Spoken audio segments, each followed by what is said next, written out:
مرحلہ عزیز میں ایسا بھی آ جاتا ہے، دل جو دکھتا ہے تو دکھتا ہی چلا جاتا ہے، جو نا اہل ہے مغرور وہ ہو جاتے ہیں، جس میں ہو حوصلہ دانش وہی چھا جاتا ہے۔ کال بیل بار بار بج رہی تھی۔ انشرا نے میگزین ٹیبل پر رکھ کر بالی کے روم کی طرف دیکھا، جس کا دروازہ ابھی تک بند تھا۔ بالی کی موجودگی میں اسے گیٹ کھولنے کی تومت نہیں آتی تھی، اور اب وہ کئی بار بیل بجنے کے باوجود کمرے سے باہر نہیں آئی تھی۔ اس کا مطلب تھا وہ یقیناً بات لینے میں مصروف ہوگی۔ یہ واحد کام تھا جس کو کرتے وقت وہ دنیا مافیا سے بے خبر ہو جاتی تھی۔ وہ لاؤنج اور کامن روم عبور کر کے باہر آئی، جہاں چھوٹا سا لان دائیں بائیں دو حصوں میں بٹا ہوا تھا، اور درمیان میں محرابی صورت میں ماربل کا فرش تھا جو داخلی گیٹ تک جا رہا تھا۔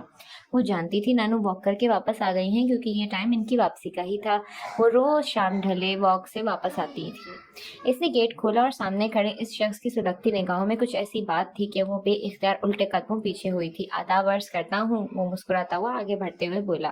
کیا ہوا انشی، پہچانا نہیں؟ یہ اپنے لارب صاحب ہیں، وہی بد دماغ و مغرور نوفل صاحب کے کزن۔ اسپتال میں آتے تھے ہم سے ملنے کے لیے، آج اتفاقاً ہی ملاقات ہو گئی۔ ان کے پیچھے جہاں آرا نے آتے ہوئے خوشگوار موڈ میں کہا۔ جواباً اس نے خاموشی سے گیٹ بند کیا اور آگے بڑھ گئی۔ وہ اس وقت ڈھیلی ڈھالی ٹی شرٹ اور ٹائٹس میں ملبوس تھی۔ سنہری سرخی مائل بال خوبصورت آبشار کے مانند پھیلے ہوئے اس کے بے پرواہ حسن کو داشتہ کر رہے تھے۔ جہاں آرا لاریب کے ساتھ باتیں کرتے ہوئے اندر کی طرف بڑھ رہی تھی، اور لاریب کی نگاہیں بے صبری سے آگے جاتی انشرا کے سراپے سے چپکی ہوئی تھیں۔ اس کے ہاتھ تو گویا دنیا کا سب سے قیمتی ہیرا لگ گیا تھا۔ وہ چاہ کر بھی اس سے نگاہیں نہیں ہٹا پا رہا تھا۔ انشرا نے تعارف سننے کے بعد بھی کوئی لفظ نہ کہا تھا۔ یہ اس کی کھلی بے عزتی تھی۔ کوئی اور ایسی حرکت اور جرأت کرتا تو وہ حشر کر دیتی، مگر یہاں معاملہ ہی دوسرا تھا۔ وہ ہاسپٹل میں بھی اس کی باتوں کا جواب دینا، درکنار اس کی طرف نگاہ اٹھا کر دیکھنا بھی گوارا نہیں کرتی تھی۔ اس کا یہی گریز و اداؤں بھرا غرور اس کو دیوانہ کیے ہوئے تھا۔ وہ گھاگ شکاری تھا اور جانتا تھا جو شکار جتنی مشکل سے ہاتھ آتا ہے وہ بے حد اشتہا انگیز ثابت ہوتا ہے۔ انشی، پہچانا نہیں تم نے لاریب؟ پہچان لیا ہے نانو، نہ پہچاننے والی کیا بات ہے؟ ونڈرفل، بہت اچھے، آپ مجھے جانتی ہیں، یہ میرے لیے بڑے آنر کی بات ہے۔ آئے نہ بیٹھیں، کھڑی کیوں ہیں آپ؟ لاریب پر شادی امر کی کیفیت طاری تھی۔ جی نہیں، میں اپنے روم میں جا رہی ہوں، اس کے محبت بھرے اصرار پر وہ کھردرے لہجے میں کہہ کر اپنے روم کی طرف بڑھ گئی۔ مان جہارا، جو لاریب کی وارفتگی و دلچسپی کو گہری نگاہوں سے دیکھ رہی تھی، اس کی بدتمیزیوں بد تہذیبی پر گھور کر سخت لہجے میں بولی۔ انشرا، مہمان سے اس طرح بات کی جاتی ہے؟ چلو جا کر چائے اور کچھ اسنیکس بنا کر لے آؤ جلدی سے۔ ارے آنٹی، آپ پلیز ان سے اس طرح بات نہ کریں، میرے دل کو تکلیف ہوتی ہے۔ میں چائے نہیں پیوں گا۔ جہاں آرا کا سخت لہجے میں بولنا سچ مچ اس کے دل کو ناگوار گزرا تھا۔ اگر تکلیف ہو رہی ہے تو جاؤ یہاں سے، کیوں بیٹھے ہو؟ اس کی آنکھوں میں گویا جہنم سا چل رہا تھا، اور اس کی تپش سے بے کل بے چین کیے ہوئے تھی، اور اسپتال میں بھی اس کی ایسی ہی غلیظ نگاہوں سے محفوظ رہنے کے لیے آنکھوں پر ہاتھ رکھ لیا کرتی تھی۔ انشی، تم گھر آئے مہمان کی توہین کر رہی ہو، چلو سوری کرو۔ سو کول آنٹی، میں نے کہا نا مجھے انشرا کی بات انسلٹ فیل نہیں ہوتی۔ ویسے بھی میں اب جاؤں گا۔ اس بار اس کے لہجے میں عامیانہ پن کی جگہ وقار و تمکنت نے لے لی تھی، اور لہجے کے ساتھ نگاہوں کے زاویے بھی بدل گئے تھے۔ یہ کیسے ہو سکتا ہے میرا کوئی مہمان آئے اور سوکھے منہ واپس چلا جائے؟ انہوں نے ششوپنج میں کھڑی انشرا کو تنبیہی نگاہوں سے گھورتے ہوئے کہا، اور وہ گہری سانس لے کر کچن کی طرف بڑھ گئی۔ آپ مجھے مہمان سمجھتی ہیں؟ یہ ہوا سن کر آنٹی، اس کے لہجے میں بڑی آزردگی سی تھی۔ آتے ہی جانے کی باتیں کرنے والے مہمان ہی ہوتے ہیں بیٹا۔ وہ بھی ایک کائیاں عورت تھی، چرب زبانی اور مکاری کے فن میں ماہر۔ تبھی پنک اور بلیک کلر کے سوٹ میں فریش سی بالی باہر نظر آئی۔ اوہ آپ، اس نے خوش دلی سے لاریب سے ہاتھ ملایا۔ بالی، فٹافٹ 4 سیکس لے کر آؤ، انشی کی ہیلپ کراؤ جا کر۔ آپ نے سرونٹ نہیں رکھے؟ بالی کے جانے کے بعد وہ حیرانی سے بولا۔ سرونٹ ہیں، صرف دن میں ہی ہوتے ہیں، شام میں کام نپٹا کر چلے جاتے ہیں، پھر جو ہلکے پھلکے کام ہوتے ہیں وہ بالی کر لیتی ہے۔ دراصل مجھے باہر کے لوگوں سے الجھن ہوتی ہے، اس لیے میں ہر وقت ملازموں کو سر پر نہیں رکھتی۔ زید اس گھٹیا لڑکی کی باتوں میں آ کر اپنی معصوم بہن سے بدگمان ہو گئے ہیں۔ بے نہ وہ جادوگرنی جو بہن بھائی کے خلاف آپ کے کان بھرنے میں کامیاب ہو گئی ہے، کل وہ مجھ کو بھی آپ سے دور کر دے گی۔ عمرانہ بیٹے کے بگڑے تیوروں اور جنونی انداز سے خائف ہو کر اس کے پیچھے آ گئی۔ ماما، آپ کو یقین ہے کہ میں کسی کی باتوں میں آ کر بدگمان ہو سکتا ہوں؟ اس کا ذہن بھڑکتا ہوا الاؤ بنا ہوا تھا۔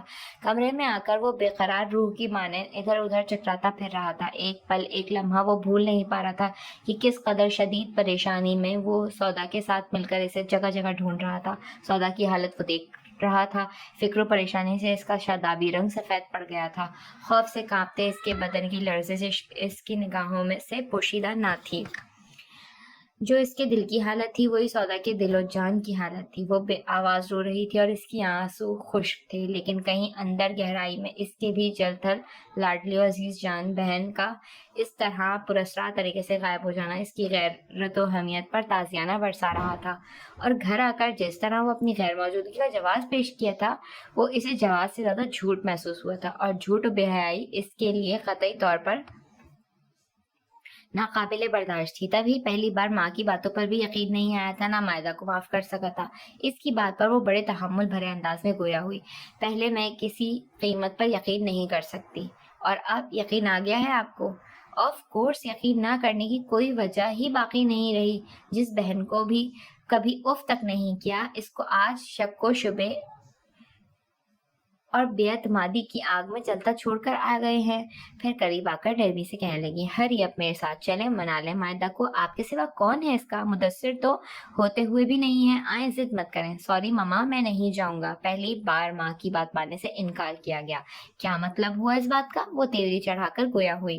پہلے اس سے معلوم کریں وہ کہاں گئی تھی اور کس کے ساتھ گئی تھی۔ یہ لفظ نہیں، انگارے تھے جن کی ادائیگی بڑی کربناک و اذیت آمیز تھی۔ کون تھا وہ اسے گھورتے ہوئے لفظ استعجابی انداز میں جمع کر کہتی ہوئی اس کے قریب آئی۔ بس یہی سننا رہ گیا تھا، بھائی ہو کر بہن پر الزام تراشی کرنا کوئی تم سے سیکھے۔ واہ کیا صلہ دیا ہے۔ ماما، بات آپ سمجھنے کی کوشش کریں، میں دشمن نہیں ہوں، اس کا بھائی ہوں۔ ماں کو غصے سے بپھرے ہوئے دیکھ کر وہ نرمی سے بولا، ارے جب بھائی آپ جیسے ہوں گے تو دشمنوں کی ضرورت ہی کیا ہے؟ آج آپ نے ثابت کر دیا، باپ پہلے ہی اس کا اپنا نہیں تھا، اور آج بھائی بھی بدل گیا ہے۔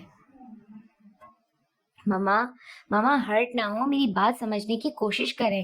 کیا خاک کوشش کروں؟ ہاں، میرے سامنے میری بیٹی پہ بدچلنی کا الزام لگا رہے ہو، مجھ سے کہہ رہے ہو میں اس سے پوچھوں وہ کہاں تھی، کس کے ساتھ تھی، کون تھا وہ؟ انہوں نے تعصب بھری نگاہوں سے ماں کا بدگمان چہرہ دیکھا۔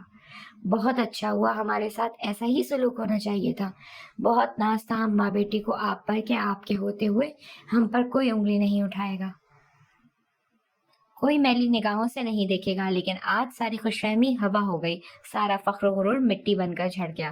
اب ہمارا کوئی اپنا نہیں، محافظ کوئی نہیں، ہم ماں بیٹی تنہا ہو گئے ہیں۔ ان کی حالت غیر ہو گئی تھی، ہذیانی انداز میں بولتی ہوئی دروازے کی طرف بڑھنے لگی تھی۔ وہ پریشان سا ان کے پیچھے بھاگا۔ پلیز ماما میری بات سنیں۔ انہوں نے بھی چند قدم ہی اٹھائے تھے کہ وہ وہیں تیوار کر گر گئیں۔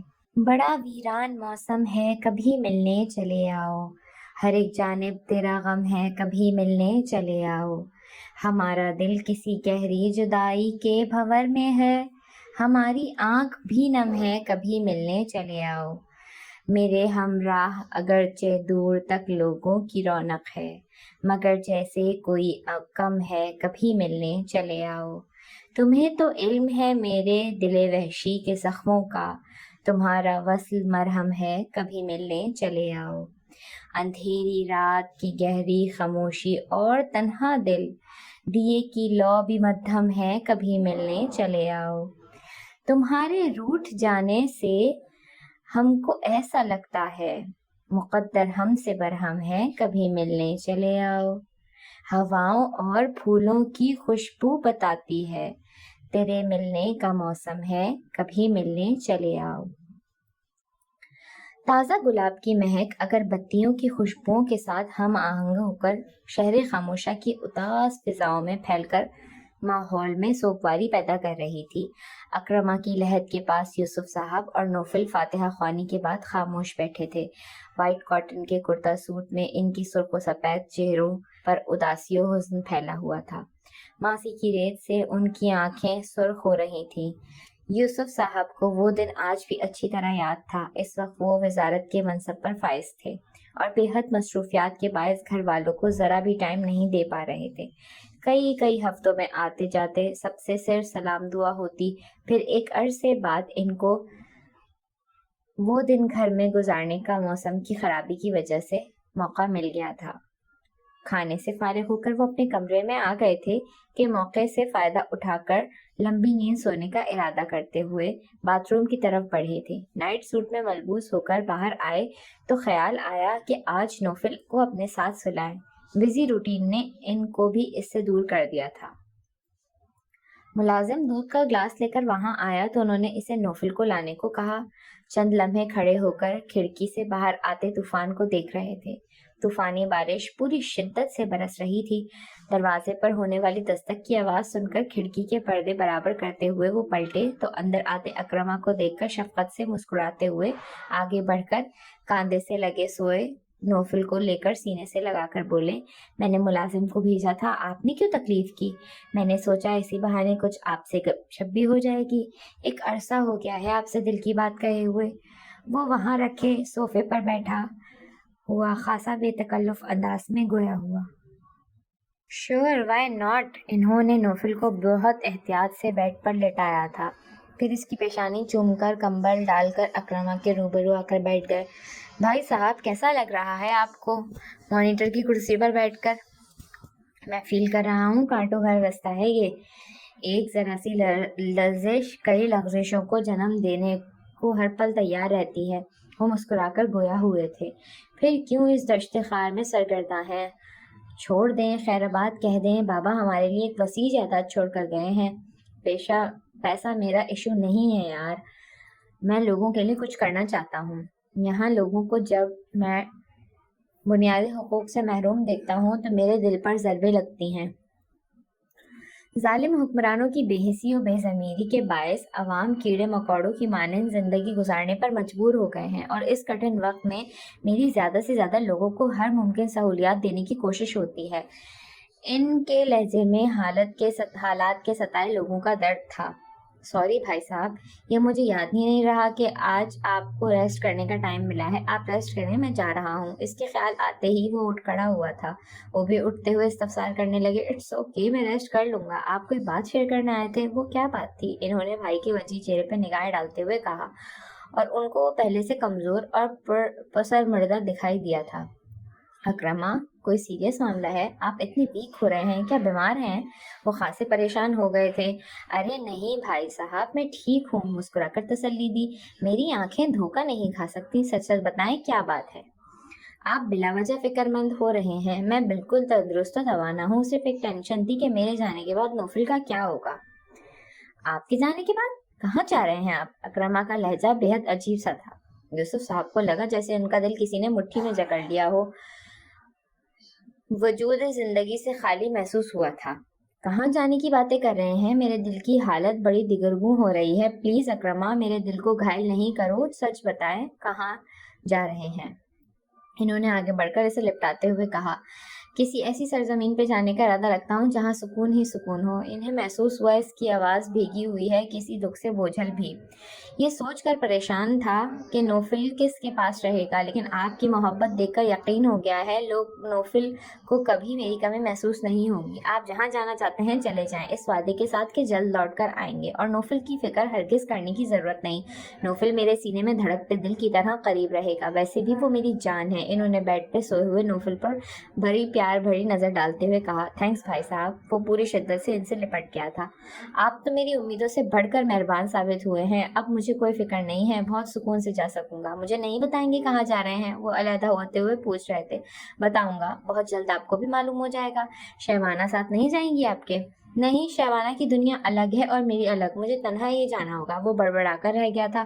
نوفل کی پیدائش نے آپ دونوں کے درمیان فاصلے کھڑے کر دیے ہیں۔ وہ اس دنیا میں لانے کے حق میں کہاں تھی؟ اس خود پرست عورت کو اپنے فگر اور اسمارٹنس کا خیال تھا، مگر میری خواہش کے آگے وہ اپنی منمانی نہیں کر سکی۔ نوفل کو جنم اس نے دیا، لیکن ماں بن کر بھی وہ ماں نہیں بن سکی۔ وہ اس کو دشمن سمجھتی ہے، اور اس کی خود پسندی کا یہ عالم ہے کہ باہر کسی کو بتانا ہی پسند نہیں کرتی کہ وہ بیٹے کی ماں ہے۔ کبھی نہ کبھی اس کی ممتا جاگ جائے گی، نہیں جاگے گی۔ وہ نوفل کو اس بات پر مارتی ہے کہ وہ کسی کے سامنے اس کو مما کیوں بولتا ہے۔ مجھے اب احساس ہو رہا ہے میں نے جذبات میں آ کر ایک غلط عورت کا انتخاب کیا ہے۔ آپ نے محبت کی ہے اور جن سے محبت کرتے ہیں ان سے بدگمان نہیں ہوتے یار، اور آپ تو بہت بہادر ہیں۔ انہوں نے تسلی دی۔ اوکے، شہوانہ کی کال آ رہی ہے، وہ ایک پارٹی میں گئی تھی، اب اسے پک کرنے جا رہا ہوں۔ وہ موبائل آنے والی کال سن کر جانے کے لیے فوراً تیار ہو گیا تھا۔ انہوں نے منع بھی کیا بارش ٹھہرنے کا انتظار کرے، مگر شہوانہ کی مسلسل آتی کالز نے اسے جانے پر مجبور کر دیا تھا، اور وہ سفر اس کا آخری سفر ثابت ہوا۔ اکرمہ کی جدائی آج بھی زخم بن کر اس کے دل میں موجود تھی۔ گھر میں اداسی اور خاموشی کے ڈیرے ڈال دیے گئے تھے۔ عمرانہ کی طبیعت خراب نے سب گھر والوں کو پریشان کر دیا تھا۔ 2 دن ہاسپٹل میں رہنے کے بعد وہ گھر آئیں تو بے حد خاموش تھیں۔ ڈاکٹرز ڈرگس کا استعمال کثرت سے کرنے کی وجہ سے ان کے اعصاب اتنے ناتواں ہو چکے تھے کہ وہ خلاف مزاج کسی کی بات برداشت کرنے کی اہل ہی نہ رہی تھی کہ شدید ڈپریشن کا شکار ہو جاتی۔ اس دوران کبھی جنونی کیفیت کا شکار ہو کر چیخنے لگتی یا بے ہوش ہو کر گر جاتی تھیں، اور ایسا مائدہ کے معاملے میں ہوا تھا۔ مائدہ کی حرکت کا کسی کو علم نہ ہو سکا تھا کہ سودا کی عادت تھی، وہ راز کو راز ہی رکھتی تھی اور اس حد تک رازداری نبھائے ہوئے تھی جو ہر بات زمرد سے شیئر کرتی تھی وہ ان سے بھی چھپا گئی تھی۔ میں دیکھ رہی ہوں عمرانہ بہو کے مزاج کچھ زیادہ ہی بگڑے ہوئے لگ رہے ہیں۔ مجھے ایسا محسوس ہو رہا ہے جیسا ان کی آپس میں کوئی بات ہوئی ہے۔ عمرانہ زید سے بات نہیں کر رہی، جب بھی اس کو دیکھتی ہیں منہ پھیر لیتی ہیں اور مائدہ الگ چپ چپ رہتی ہے۔ بوا کی باتوں پر سلاد بناتی سودا پوری طرح چونکی تھی۔ یہ کیسی باتیں کر رہی ہیں بوا؟ بھلا اس طرح کیسے ممکن ہو سکتا ہے کہ ان میں کوئی اختلاف پیدا ہو؟ ایک عمر سے آپ اس گھر میں موجود ہیں اور اس گھر کے اصولوں سے واقف ہیں آپ۔ زمرد کباب فرائی کرتے ہوئے تنبی لہجے میں بولی۔ بڑی بہو، سیاہ سے سفید بال میرے سر کے اس گھر میں ہی ہوئے ہیں، یہاں کا ماحول مجھ سے زیادہ کون جان سکتا ہے؟ پھر ایسی بات آپ کیوں کر رہی ہیں؟ آپ جانتی ہیں زید عمرانہ کبھی ایک دوسرے سے دور رہ ہی نہیں سکتے۔ زید عمرانہ پر زندگی نچھاور کرتا ہے، اس کا پیار مثالی ہے، شاید ہی کسی ماں اور بیٹے میں ایسی محبت ہو اس دور میں۔ بھابی جان، کوئی نہ کوئی بات ضرور ہے۔ زید اور عمرانہ بھابی کی محبت کی مثال ملنا بہت مشکل ہے، لیکن عمرانہ بھابی کو جو چپ لگی ہے اس کے پیچھے ضرور کوئی راز ہے۔ بوا کی بات میں دم ہے، صوفیہ پھلکے بناتے ہوئے گویا ہوئی۔ بلا وجہ کی کلاسائیوں سے بہتر ہے جا کر عمرانہ یا زید سے معلوم کر لو، جیسے وہ بتا ہی دیں گے۔ آپ بھی عجیب باتیں کرتی ہیں۔ سودا بیٹی، عمرانہ کو کھانا دیا آؤ۔ بوا اتنے میں کھانا لگا رہی تھی۔ زمرد ان کی باتوں کو انسنی کر کے ٹرے میں پرہیزی کھانا رکھتے ہوئے اس سے مخاطب ہوئی۔ سلاد کے بعد رائتا بناتی سودا کو گویا چوٹیاں سی چمٹ گئی تھی۔ اس کا سامنا 2-3 مرتبہ عمرانہ اور مائدہ سے ہوا تھا، اور جس سرد مہری اور نفرت بھرے انداز میں وہ اس کو اگنور کر رہی تھی، ان حرکتوں سے اس کا دل چھلنی ہو گیا تھا۔ گھر میں کسی نے بھی ان ماں بیٹی کے رویے کو محسوس نہیں کیا تھا۔ ہری اب فٹافٹ دیا اور مائدہ کو بھی کہہ دینا ڈنر کا۔ وہ ٹرے اس کی طرف بڑھاتی ہوئی گویا ہوئی تو مجبوراً اسے ٹرے تھامنی پڑی تھی۔ بے جان قدموں سے سیڑھیاں چڑھتی وہ اوپر آئی تھی۔ کتنا مشکل ہوتا ہے ایسے لوگوں کا سامنا کرنا جو آپ کو ناپسند کرتے ہوں۔ وہ بھی دستک دیتے ہوئے سہمے ہوئے انداز میں اندر داخل ہوئی۔ تمہاری جرت کیسے ہوئی یہاں قدم رکھنے کی؟ واپس لے جاؤ۔ اس کو دیکھتے ہی عمرانہ اٹھ کے بیٹھ گئی تھی۔ قریب بیٹھی مائدہ نے بھی حقارت آمیز نگاہوں سے اس کی جانب دیکھا۔ بڑی ممانی نے ڈنر بھیجا ہے، پلیز آپ ڈنر کر لیں، آپ کو میڈیسن بھی لینی ہے۔ اس نے فطری سادگی سے کہا۔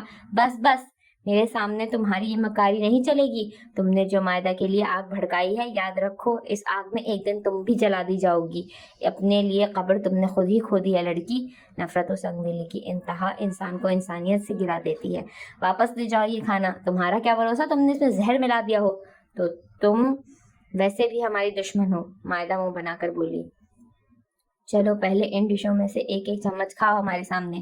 عمرانہ بیٹی کی باتوں پر مائنے خیزی سے گردن ہلا کر گویا ہوئی۔ سودا نے تینوں ڈشز سے ایک ایک چمچ کھایا تھا۔ دونوں ماں بیٹی نے ایک دوسرے کی جانب دیکھا۔ دفع ہو جاؤ یہاں سے، عمرانہ نے انگلی سے دروازے کی جانب اشارہ کرتے ہوئے کہا، اور وہ ہوا کی مانند تیزی سے وہاں سے نکلی تھی۔ زید سرحد سے دروازے سے دور ہوا تھا۔ وہ ادھر ادھر دیکھے بنا سیڑھیاں اتر رہی تھی، آنکھوں میں آنے والے پانیوں کو ہتھیلیوں سے رگڑ رہی تھی۔ زید نے بوجھل نگاہوں سے اس کی پشت پر لہراتی لمبی سیاہ چوٹی کو اس وقت تک دیکھا تھا جب تک وہ نگاہوں سے اوجھل نہیں ہو گئی تھی۔ پھر اس سے وہاں ٹھہرا ہی نہیں گیا۔ وہ مما کے پاس آیا اس سے بے خبر کہ چند لمحے قبل سودا اندر گئی تھی، اور پہلے ہی قدم پر مما کی اندر سے آتی آوازوں نے اس کے قدم ساکت کر دیے تھے، اور وہ ہونٹ بھینچے ماں اور بہن کی نفرت آمیز لفظوں کو سن کر شرمسار سا ہو رہا تھا۔ ایک پردہ تھا جو اس کی آنکھوں سے ہٹ گیا تھا، اعتماد و یقین کی بلندی سے گرایا گیا تھا۔ کل تک ماں اور بہن کل کائنات تھیں، اور اب ساری کائنات تبیس اندھیرے کے سوا کچھ بھی نہیں تھی۔ وہ تنہا رہ گیا تھا۔ الٹا چور کوتوال کو ڈانٹے والی مثال سامنے تھی۔ ماما نے اس کی نہیں مائدہ کی بات پر اعتماد کیا تھا اور اصرار کر رہی تھی کہ وہ مائدہ سے اپنے رویے اور تھپڑ کی معافی مانگنے۔ ان کی بیماری کا لحاظ کرتے ہوئے اس نے مائدہ کے سر پر دست شفقت رکھ دیا تھا، مگر دل سے معاف نہ کر سکا تھا۔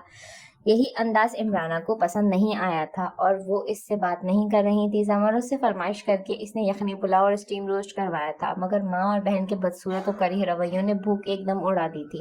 وہ کار لے کر نکل گیا۔ اس کا دل سودا کا حمایتی نہ تھا، لیکن عمرانہ اور مائدہ کا اس کی عزت نفس کو اپنی چھوٹی اناؤ بے اجازت کے آگے کچلنا اسے پسند نہیں آیا تھا۔ وہ دیکھ رہا تھا اس واقعے کے بعد سے عمرانہ کے ساتھ ساتھ مائدہ بھی سودا سے تذلیل و اہانت کرنے کا کوئی موقع ہاتھ سے نہیں جانے دیتی تھی۔ پروفیسر غازی کی کلاس اٹینڈ کر کے وہ عاکفہ کے ساتھ باہر نکلی تھی۔ ساتھ نرگس اور ماہین بھی تھی۔ نرگس کی منگنی اس کے کزن کے ساتھ کل طے ہو گئی تھی۔ منگنی کی مبارکباد دینے کے ساتھ وہ دونوں اس سے نہ بلانے کا شکوہ کر رہی تھی۔ انشرا خاموشی سے بینچ پر بیٹھی ہوئی تھی۔ اس کو ان کی باتوں سے کوئی دلچسپی نہیں تھی۔ اس کا ذہن لائرٹ کی ذات کے گرد گھوم رہا تھا۔ وہ خواہ اس سے فری ہونے کی کوشش میں سرگرداں تھا۔ کل شام وہ نانی کے ساتھ گھر آیا تھا اور بہت ڈٹائی سے وہ اسے اپنی دہتی نگاہوں کے حصار میں جکڑے رکھا تھا۔ گو کہ اس نے اسے لفٹ نہ دی تھی، مگر وہ ذرا بھی پیچھے نہیں ہٹا تھا۔ نانی سے باتیں کرتے ہوئے وہ اسے ہی تاڑتا رہا تھا۔ دل تو کر رہا تھا اس خبیث کی آنکھیں نوچ کر پھینک دے، مگر اس کو دیکھ کر نانی خوشی سے ایسے نہال ہو گئی تھی گویا اس سے ہی ناتا رہا تھا۔ دل تو کر رہا تھا اور ان کے مہمان کے ساتھ گستاخی کرنے کا مقصد ان کو اپنا دشمن بنانا تھا، اور ان دونوں کے درمیان صلح ہوئے زیادہ عرصہ نہیں ہوا تھا، سو وہ ان کے حکم پر کافی بنانے چلی گئی تھی، اور بالی کے آ جانے پر وہ کچن سے نکل کر بیرونی رستے سے جو لان کی طرف ہو کر اس کے کمرے میں آتا تھا۔ پھر رات کو کھانے پر نانی نے خوب ڈانٹ ٹپٹ کی تھی اور وہ ایک کان سے سن کر دوسرے کان سے نکالتی رہی تھی۔ ارے تم کہاں گم ہو؟ عاکفہ نے سب سے پہلے اس کی بے خبری محسوس کی۔ ہم نرگس سے لڑائی کر رہے ہیں اور تم نہ جانے کن خیالوں میں گم ہو۔ کیوں لڑائی کر رہی ہو؟ اس نے نہیں بلایا تو کوئی مجبوری ہوگی۔ اس نے بڑے خلوص سے نرگس کی سائڈ لی۔ تم نے ثابت کر دیا کہ تم میری بیسٹ فرینڈ ہو۔ یہ میری بات نہیں سمجھ رہی۔ میں کہہ رہی ہوں رضوان کی بہن کو جرمنی اور جانا تھا اور وہ کل ہی پرپوزل لے کر آئی تھی، جو سب گھر والوں کی رضامندی سے منظور کر لیا گیا، اور انہوں نے رنگ میری انگلی میں پہنا دی۔ اچھا بس کرو، زیادہ مظلوم بننے کی ضرورت نہیں۔ شرافت سے بتاؤ ٹریٹ کب دوگی اور کہاں؟ ماہین نے ندیدے پن سے کہا۔ جب اور جہاں تم لوگ کہو۔ وہ مسکرائی۔ یہ فاؤل ہے۔ جب تک اس کی منگنی کا فنکشن نہیں ہوتا تب تک نرگس کسی کو ٹریٹ نہیں دے گی۔ اوہو، بڑی حمایت لے رہی ہو۔ یہ تو کوئی بات نہیں ہوئی۔ ٹھیک بات ہے، انشرا ٹھیک کہہ رہی ہے، ابھی ہم ٹریٹ نہیں لیں گے، عاکفہ نے ہنستے ہوئے کہہ کر بات ختم کر دی تھی۔ اس کی نگاہ کچھ دور سے اس کی طرف آتے ہوئے نوفل پر پڑی۔ وہ بھی اس کے ساتھ موجود انشرا کو دیکھ چکا تھا، اور سرحد سے ناپسندیدگی اور اشتعال انگیزی اس کے چہرے پر سرخی بن کر چھاتی چلی گئی تھی۔ وہ دونوں ہی اس دن کی جھڑپ کے بعد ایک دوسرے کے سامنے اب آئے تھے۔ انشرا بھی اس کو دیکھ چکی تھی اور اس کے چہرے پر بھی ناگواری و غصہ ابھر آیا تھا۔ وہ اٹھ کھڑی ہوئی۔ کہاں جا رہی ہو؟ وہ تینوں بھی ان دونوں کے بگڑے تیور دیکھ کر بوکھلا گئی تھیں۔ ان کے درمیان ہونے والی جنگ وہ خود دیکھ چکی تھی۔ تم اپنے بھائی سے ملو، وہ تم سے ملنے ادھر آ رہا ہے۔ میں لائبریری جا رہی ہوں۔ اس کمینے کے شخص کی پرچھائی سے بھی نفرت ہے مجھے۔ چھوڑو نا، جو ہوا سو ہوا۔ ایکسکیوز کر لو، تم کر لو ایکسکیوز۔ تمہیں شوق ہے، میں کیوں کروں؟ جامعہ میں تماشا کرنا اچھا تو نہیں ہے۔ پھر سب لوگ جانتے ہیں جو اس دن تم لوگوں نے سب کو تماشا دکھایا تھا، اور دیکھو کس طرح سے لوگ ادھر ادھر متوجہ ہونے لگے ہیں۔ عاکفہ ادھر ادھر دیکھتے ہوئے بولی۔ مجھے کسی کی پرواہ نہیں، اور نہ ہی میں اس بددماغ انسان سے معافی مانگوں گی۔ وہ کہہ کر وہاں سے چلی گئی۔ کیسی ہیں سسٹرز؟ انشرا کے کچھ دور جانے کے بعد ہی وہ خلاف عادت وہاں آ کر مسکرا کر گویا ہوا۔ مسکراہٹ اس کے وجیح چہرے کو منور کر رہی تھی۔ چند لمحوں قبل اس کی کرختگی و تلخی کا شائبہ تک نہ تھا۔ وی آر فائن نوفل بھائی، آپ کیسے ہیں؟ نرگس اور ماہین کو یقین نہیں آ رہا تھا۔ دنیا جہان کا مغرور و خوش مزاج نوفل وہاں کئی لڑکیوں کی نگاہوں کا محور تھا، جس کی محض ایک نگاہ عنایت کے لیے ڈھیروں لڑکیاں ترستی تھی۔ وہ ان سے مخاطب تھا۔ خیریت تو تھی نا؟ آپ 3 دن سے یونیورسٹی نہیں آ رہے تھے؟ عاکفہ نے دور جاتی انشرا کو دیکھتے ہوئے استفسار کیا۔ میرے فادر کی برسی تھی، میں اس وجہ سے نہیں آ سکا۔ اوہ، آپ کے فادر کی ڈیتھ ہو چکی ہے؟ بہت افسوس ہوا سن کر۔ ماہین نے دلی ہمدردی سے اظہار کیا۔ اور آپ کی مدر؟ عاکفہ کا لہجہ بھی ہمدردانہ تھا۔ ان کا بھی یہی افسوس کر لیجیے۔ اچانک اس کا موڈ بگڑا تھا اور بہت